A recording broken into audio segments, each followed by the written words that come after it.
So I heard that they are having a big basketball game somewhere today. And what? What? Football? Oh, downtown LA? Oh, it's the Super Bowl. Is it Inglewood? No. I don't know where it is, honestly. Oh. Where? You, where? Oh, New Orleans. You don't know where it is? No, I don't watch Oh, you don't watch football? No. Me either. Yeah. We didn't have a football team when I was growing up. We had basketball and track. And so I had no idea how to play football. So when I moved to LA, I noticed everybody was running up and down the road behind a football. I was like, those are some dumb people running after football, hurting each other. Now I understand a little bit better. So how y'all doing? Okay. Today is the 35th year of Bond. Today we've been around 35 years. Isn't that amazing? I had to write that down. 35 years. And when I first started Bond, I honestly had no clue of what I was doing. Zero clue. I remember when I first started, it was just me alone. I knew no one or anything. And I just wanted to have a meeting. At that time, it was just for the blacks.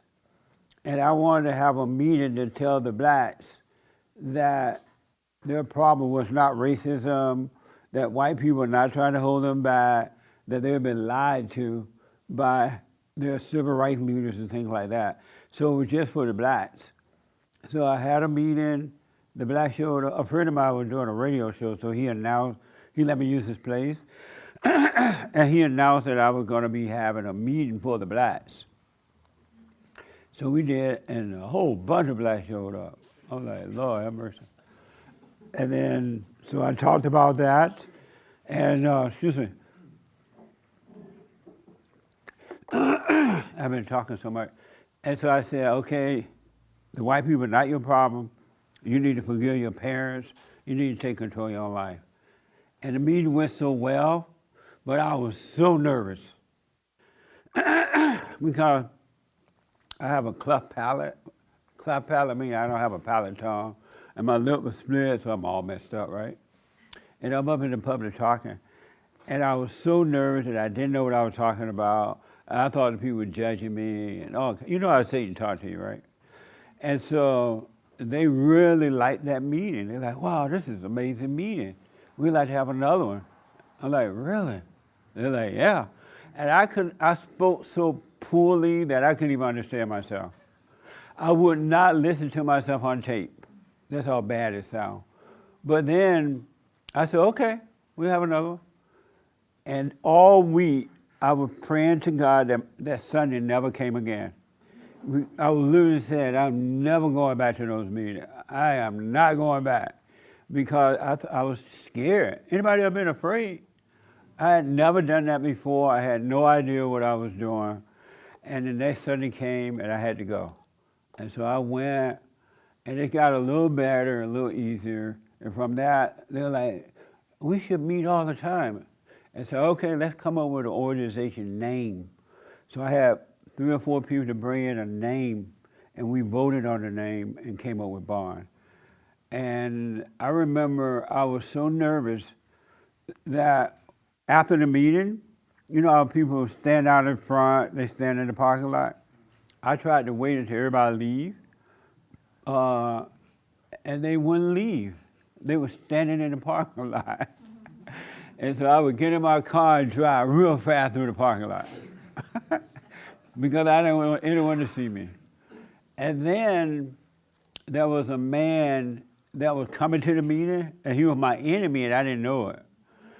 And he would try to take over Bond. So he would, at the end of the meeting, and I had been warned not to let this person come to the meeting because he had tried a similar thing with other people. But I was like, no, I'm gonna let him come anyway. I need to find out for myself. I was scared, but I said that. And the guy came, and the guy was trying to take over the meeting. Take Bond away from me. And I finally heard about it. And so one day, shaking in my boot, I confronted him. And I've never seen him again.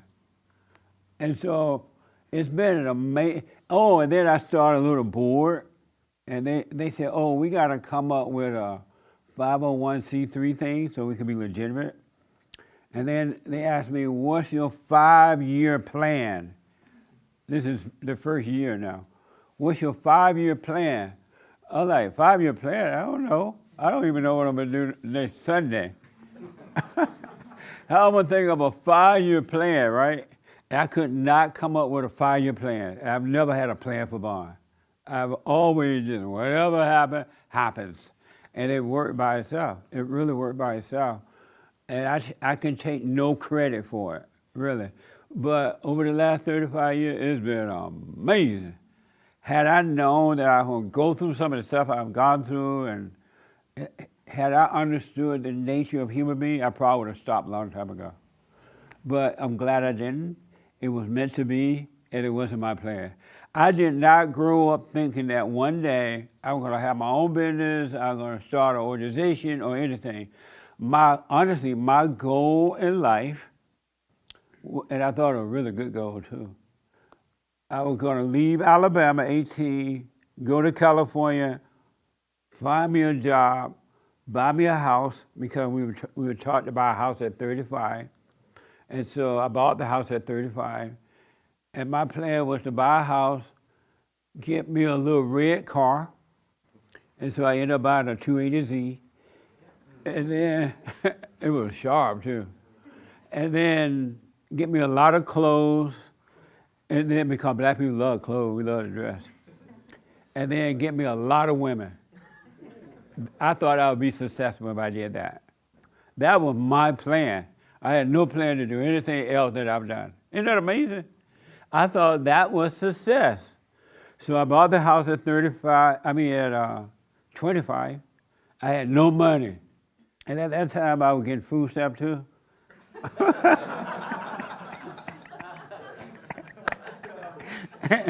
Because I used to smoke pot a little bit, not a lot. Anybody ever smoke pot? Nice. But not a lot, but enough to be okay with it. And so I would invite everybody over on Friday. I said, come on over. And so I would take the food stamps and I would buy a bunch of food and drinks and things, because once I got high, I didn't want to leave the house. And so, and they would come over, a bunch of Mexicans and a couple whites, but this was over in the Mexican neighborhood. And they would come over, and the Mexicans would get so drunk over at my house, they couldn't drive home. So everybody had to sleep overnight in the garage or whatever, right? I had so much fun in the house. And then it went up to $100,000 less than a year. And one thing just led to another. And I say all this because I want you to know you don't have to have a plan for your life. If you want to live, let your little plan go. And just live. And life will happen by itself, and it'll be amazing. But you gotta, if you have a plan, you're gonna be trying to make something else happen, and you're gonna be stressed out and worried and all that. But God loves us, and He whatever we want, He'll give it to us, but you gotta let Him do it. You can't have a plan. You gotta let your little plan go. And because it's just been amazing the whole time. It was the same way when I started my business. I had no idea how to run the janitorial service. And I did, because I had wanted to start a business doing reports for doctors. When they put the little thing on the tape, you have to print out whatever they say. But I couldn't afford that, so I started a janitorial service. And people told me, no, don't start a janitorial service. You're too sophisticated to have a janitorial service. People are going to be laughing at you. And the Mexicans are going to outbid you. They're going to get all the jobs because the Mexicans bid low. But I said, I don't care. I'm going to do it anyway. And I started a janitorial service. And next thing I knew, I had 5 employees working for me. And so I quit my job, and I just ran that service. And then when I got ready to start bond, it occurred to me to start bond. I said, I'm going to sell this janitorial service. And once again, my friends told me, why are you selling? Nobody's going to buy a janitorial service. Would you ever buy a janitorial service? See? They're too sophisticated. They said, nobody's going to buy a janitorial service. I said, oh, okay, but I'm going to try anyway. I'm going to let people know. And I put the word out that I was selling my janitorial service. And so many people wanted it, I split the contract in half, and I made back every dime I had spent into it. And then some. You gotta not have a plan. You gotta not have a plan. And I remember when I first started bond, we were so poor, I thought I was gonna ever be able to pay the bills because we had just started, wasn't known yet. And the people were like, oh, you're not gonna make any money at bond. But I was getting money in and we were paying the bills. And I was like, I'm okay with that. We're getting the bill paid. But they were saying, well, we don't have any money left over. I didn't care about that. I just wanted the bill paid right then. And then the next time the bill, show up, I'll be ready. You gotta let your plan go for your life. You cannot have a plan. You gotta let it go, and then life will work. You can't have any idea of what you want or anything. You gotta let it go. And the hardest thing for people to do is let it go and let it happen. You can't even look for a husband or a wife. The ladies, don't look for a husband. You're gonna find the wrong one. Every time. And don't look for a wife. You're gonna find the wrong one. God will add that unto you if it's meant to be. It'll be the right one, and you will have a marriage that will last until death do you part. I remember I was going to get married twice. I almost got married twice. Can you imagine? And there's one person I was going to marry. She was really nice. We were friends. She was nice.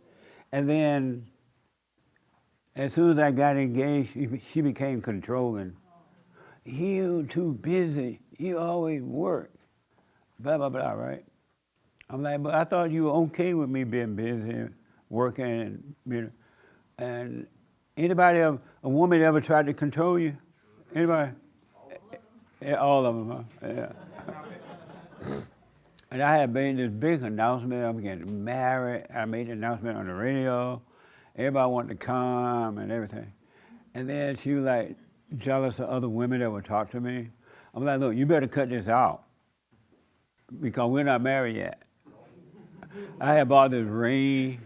I bought the ring from Costco.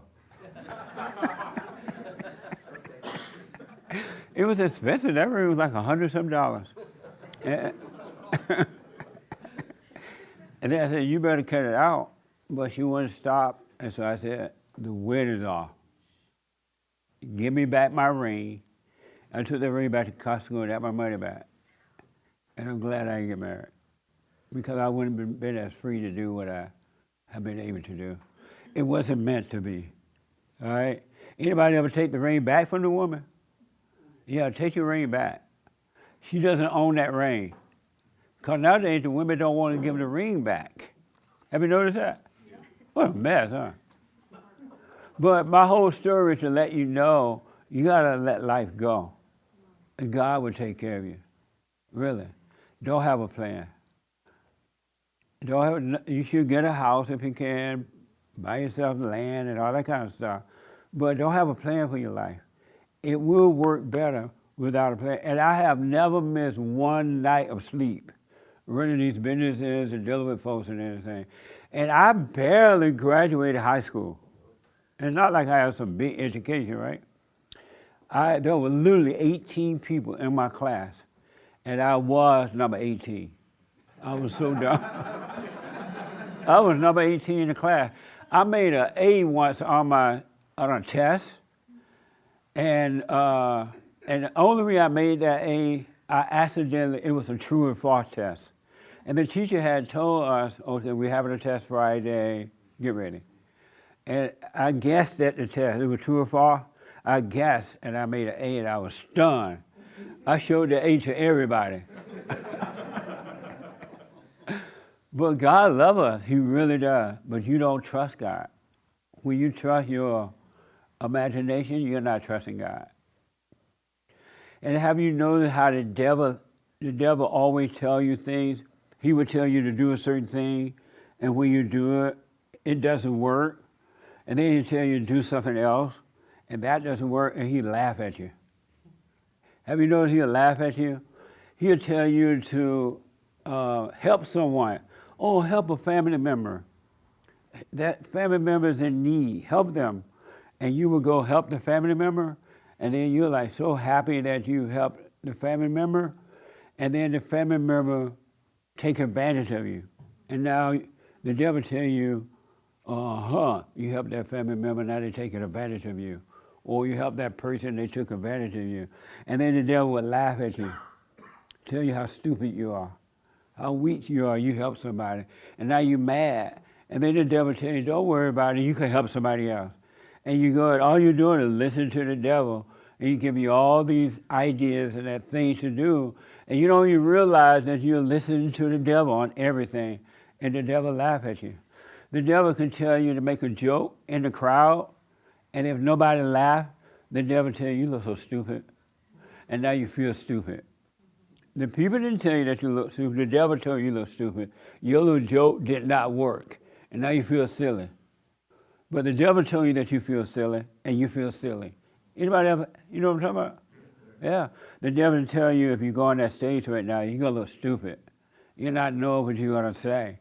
And you feel afraid the moment I call on you, and you'll come up here shaking in your boot, and the devil is laughing at you. He's like, oh, look how stupid you look. Look out there in the audience. You listen to the devil on everything and don't even know. You think it's your thought, that those thoughts are yours, and that you are making yourself feel that way, and you're not. You got to stop listening to the voice of the devil, period, about anything. You literally have to give it all up and just live without thoughts. No thinking life is a perfect life. About anything. Except when you're cooking dinner, you're building a house, working on your car, stuff like that. Practical thinking. But other than that, there's no need to think. No need to think.